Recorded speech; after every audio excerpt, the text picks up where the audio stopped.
نحمده ونصلي ونسلم على رسوله الكريم اما بعد فاعوذ بالله السميع العليم من الشيطان الرجيم بسم اللہ الرحمن الرحیم۔ آج ہم سورۃ آل عمران کی آیت نمبر 165 سے 167 تک پڑھیں گے۔ تو ان دونوں آیات میں اللہ تعالیٰ نے غزوہ احد کے واقعات کو دوبارہ بیان کیا ہے، اس لیے کہ غزوہ احد کے واقعات میں مسلمانوں کو زخم لگا تھا، مسلمانوں کے لوگ شہید ہو گئے تھے، تو وہ زخم زیادہ گہرا تھا، تو اس وجہ سے اللہ تعالیٰ نے اس کو بار بار بیان کیا ہے، یہاں پر بھی اسی وجہ سے اس کو دہرایا ہے۔ ترجمہ دیکھیے۔ اولما، بھلا جب، اصابتکم، پہنچی تمہیں، مصیبت، قد اصبتم،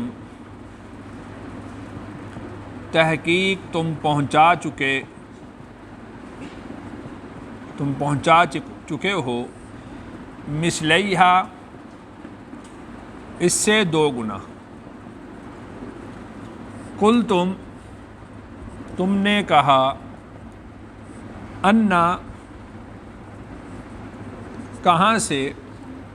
ھذا، یہ، قل،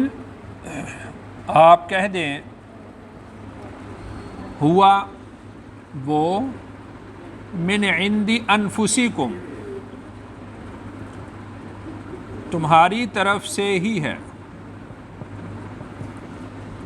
ان اللہ، بے شک اللہ، علی کل شیء، ہر چیز پر، قدیر، قادر ہے۔ یعنی غزوہ احد میں جب اہل ایمان کو زخم لگا، شہید ہوئے، تو اہل ایمان نے یہ بات کہی کہ ہم تو رسول اللہ صلی اللہ علیہ وسلم کے ساتھ جہاد میں آئے ہیں، تو یہ مصیبت ہم پر کیوں آن پڑی؟ تو اللہ تعالیٰ نے اس کا جواب ارشاد فرمایا کہ آپ ان سے یہ کہہ دیں کہ یہ تمہاری اپنی طرف سے ہی تم پر یہ مصیبت آ پڑی ہے کہ تم نے رسول اللہ صلی اللہ علیہ وسلم کے مشورہ کے خلاف عمل کیا اور پھر آپ کے حکم کی خلاف ورزی کی، تو اس کی وجہ سے یہ تمہارے اوپر نقصان آیا ہے، تو یہ تمہارے اپنے کیے کا ہی بدلہ ہے۔ ان اللہ علی کل شیء قدیر، اور اللہ تعالیٰ ہر چیز پر قادر۔ تو اس سے یہ بات یہ سمجھ لیں کہ اگر ایک آدمی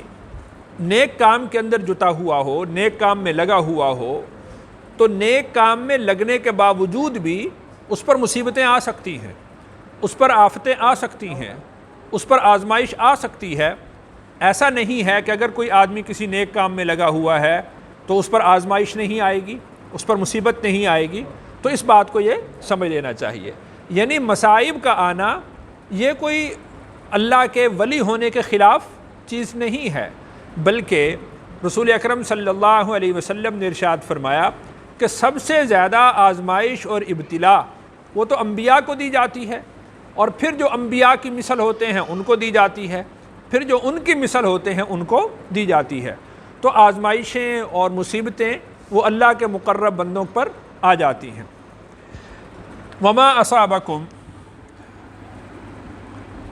اور جو کچھ، اصابکم، مصیبت پہنچی تمہیں،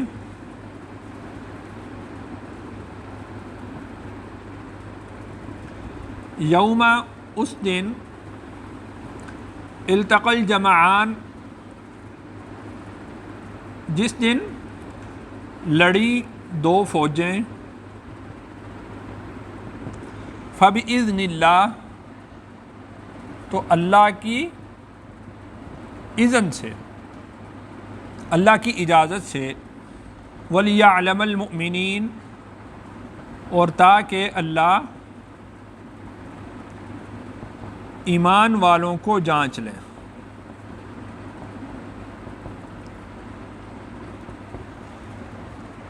یعنی اس دن جو مصیبت پہنچی ہے، اور جس دن دو فوجیں آپس میں لڑیں، غزوہ احد ہی کی بات ہو رہی ہے، تو فبإذن اللہ، تو یہ بھی سب کس کی طرف سے ہوا؟ اللہ کی طرف سے ہوا۔ وَلِيَعْلَمَ الْمُؤْمِنِينَ، اور اس وجہ سے بھی تاکہ اللہ تعالیٰ ایمان والوں کو پرکھ لیں، ایمان والوں کو جانچ لیں۔ اور دیکھیے کہ یہ بالکل آگے بات بھی اللہ نے ارشاد فرمائی وَلِيَعْلَمَ الَّذِينَ نَافَقُوا، اور تاکہ جانچ لیں اللہ ان لوگوں کو جو منافق ہوئے۔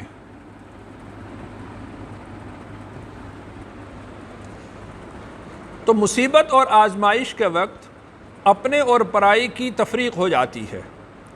مصیبت اور آزمائش کے وقت میں ایمان، آدمی کے جو اندر کا ایمان ہوتا ہے وہ ظاہر ہوتا ہے۔ اب ایک آدمی بڑا مومن ہے، بڑا متقی ہے، بڑا نمازی ہے، بڑا پرہیزگار ہے، لیکن اگر اس پر کوئی مصیبت اور آفت آتی ہے تو وہ آہ و بکا کرتا ہے، جزا و فضا کرتا ہے، اللہ کی ناشکری کے جملے بولتا ہے، تو وہ شخص حقیقتاً مومن ہے ہی نہیں، اس کے دل کے اندر ایمان نہیں ہے۔ اور اگر کسی آدمی پر مصیبت آتی ہے، آفت آتی ہے، پریشانی آتی ہے، اور وہ اللہ کی طرف رجوع کرتا ہے، اللہ کی ناشکری کے جملے نہیں بولتا، تو یہ حقیقت میں مومن ہے۔ آپ دیکھیے کہ رسول اکرم صلی اللہ علیہ وسلم جب طائف میں گئے اور طائف والوں نے آپ علیہ الصلاۃ والسلام کے ساتھ اچھا سلوک نہیں کیا، تو آپ علیہ الصلاۃ والسلام جب واپس تشریف لائے تو آپ علیہ الصلاۃ والسلام کے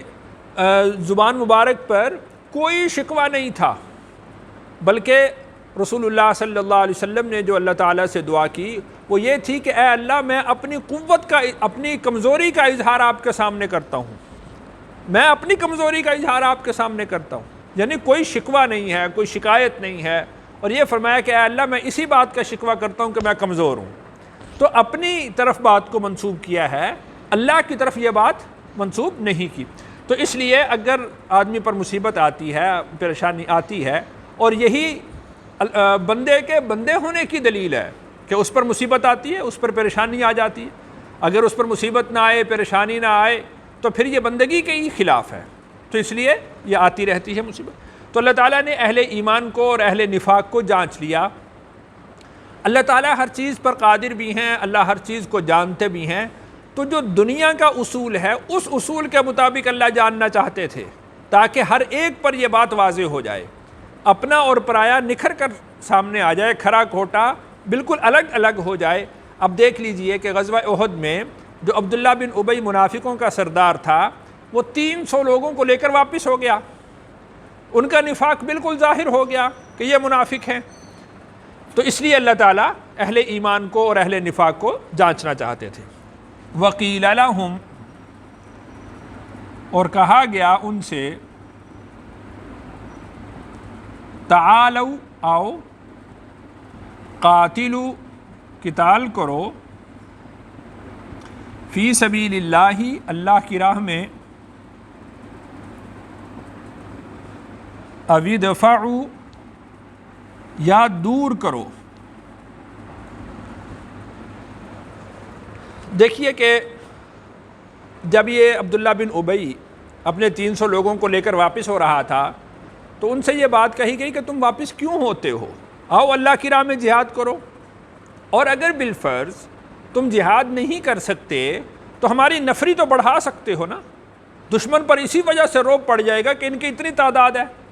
اگر تعداد بھی کم کر دی جائے تو پھر دشمن جری ہو جاتا ہے۔ تو یہ بات ان سے کہی گئی کہ قاتلوا فی سبیل اللہ، آؤ تم اللہ کی راہ میں جہاد کرو، قتال کرو۔ اگر جہاد اور قتال سے تم ڈرتے ہو، نہیں کر سکتے، اور تمہیں موت کا خوف ہے، ابھی دفعوا، تو کم از کم ہمارے ساتھ مل کر دشمن پر روب ڈالنے کے لیے دشمن کو دور کرو۔ یعنی کوئی تدبیر، کوئی ایسی بات ہو سکتی ہے کہ تمہارے یہاں بیٹھنے کی وجہ سے ہماری نفری زیادہ لگے اور دشمن اسی سے مرعوب ہو کر چلا جائے، لیکن ان سے یہ دونوں کام نہیں ہوئے۔ انہوں نے کیا کہا؟ قالوا، انہوں نے کہا، لو نعلم، اگر ہم جانتے، قتالاً، قتال، جہاد، لاتبعناکم، تو ہم ضرور تمہاری پیروی کرتے۔